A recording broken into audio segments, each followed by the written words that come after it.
Food is great. I think we can all agree that food is kinda goated, right? You know what else is great? Isekai. So if we combine food and isekai, will we get a good isekai anime?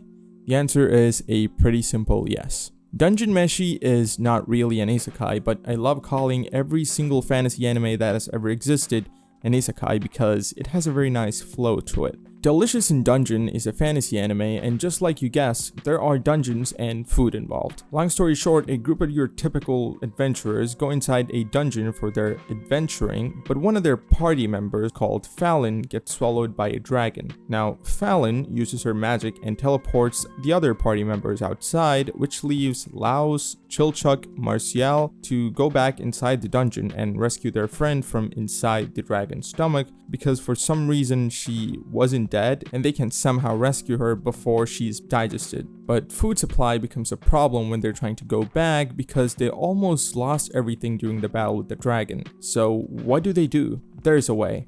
There's always a way. You know, these little dungeons have these weird little gross little creatures that could kill you, so what better way to show them who's the boss other than to literally eat them? Laios, the swordsman, and you can call the MC of the show, is a man of sheer will, and it was his life goal to eat all the weird monsters in this dungeon. And when I mean eat them, I don't mean eat it in a Attack on Titan way, but more of like a Food Wars way. Laios then convinces Chilchuck and Marcille to eat these monsters because he's just built different. And well, they didn't have much of a choice, so they decide to eat monsters from the dungeons as their food source.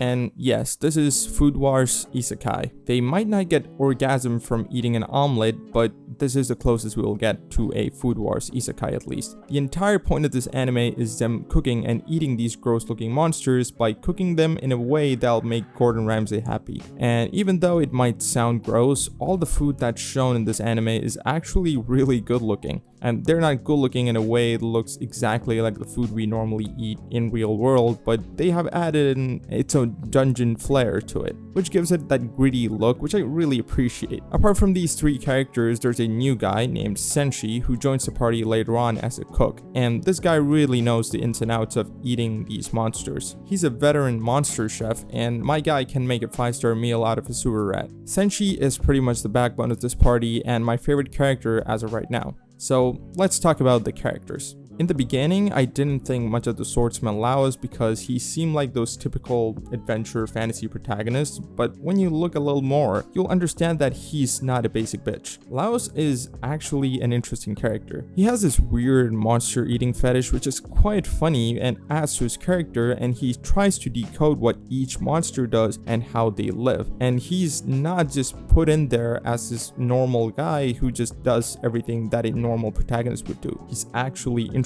The second guy is Chilchuck.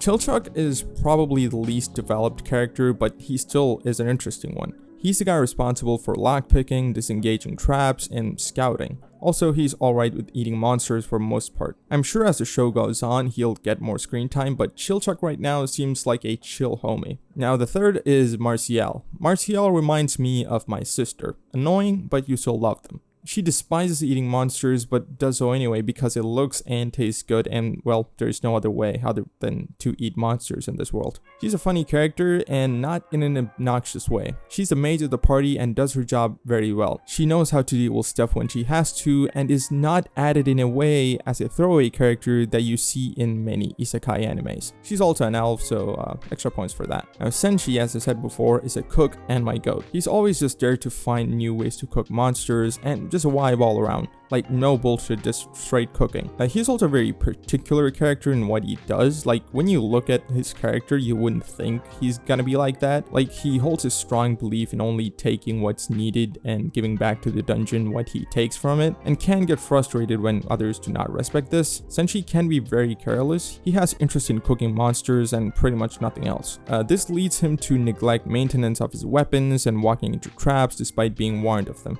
You don't really expect a character like senshi to get much attention, but they're really developing senshi, and I'm so glad. Overall, I love the characters in the story. Everyone's so well crafted and lovingly made. As for the world building, I think it's great. It's not building the world super fast or in an unnatural way, and everything feels very grounded and chill. The world building is done in a way that it doesn't feel overbearing since the story circulates around the dungeon. But the world outside the dungeon feels very alive and very real, but the reader doesn't feel lost in a way one might with something like Hunter x Hunter or Jujutsu Kaisen. The easiest example I can pull from this is Frieren. If you like Frieren and if you have been looking for something similar, Dungeon Meshi is going to be right up your alley. To the point, even the color palette and the chill vibe that you get of slowly exploring a place and getting to know the characters is very similar between these two animes. Dungeon Meshi is also about caring yourself. Party insists on practicing good self-care to better help others, which is something I really like in general and don't see advocated enough in media. There's also a lot of analysis about ecology, which is kind of cool to see in an anime.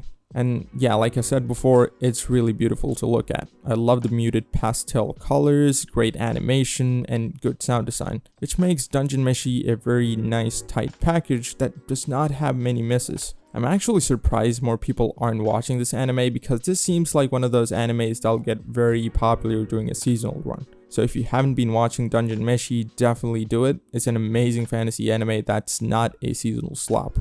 And that's about it. Thanks for watching this video. If you like this video, then like it, subscribe to the channel if you think my content is good, and I'll see you later.